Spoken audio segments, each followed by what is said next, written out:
When we start looking at hieroglyphs, we are amazed as to how beautiful and how carefully they have been carved.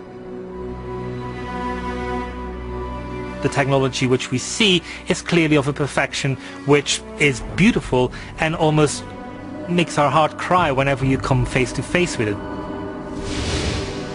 Experts believe the most impressive evidence of advanced machining can be found on Karnak's tall, four-sided tapering monuments called obelisks.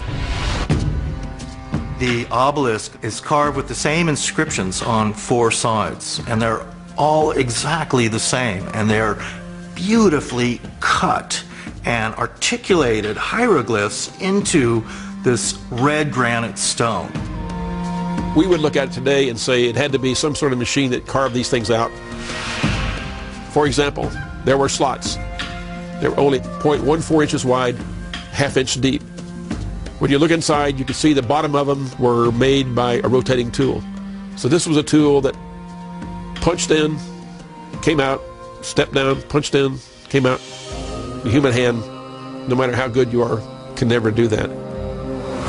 The tool marks themselves, the precision, the depth, the rotating impressions that were made were not done by hand. Some of those were so precisely engraved as to require machine tools to do it. The toolkit that we see that the ancient Egyptians are supposed to use, there is no way that any of those tools could produce the results that we saw. To many scholars, the apparent precision used in the construction of the obelisks at Karnak suggests a 21st century level of expertise.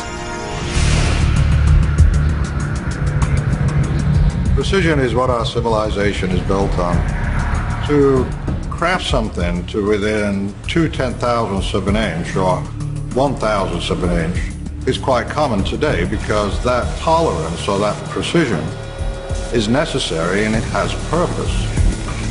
But how can we explain such precision in ancient construction? If you look at the Ramses statue, it is so perfect that you wonder how this was even done with allegedly primitive tools. Because today, we could only do this with machines. So the way we check the symmetry of the Ramses statue is to take two images of the same photographs, make transparencies, and compare the left to the right.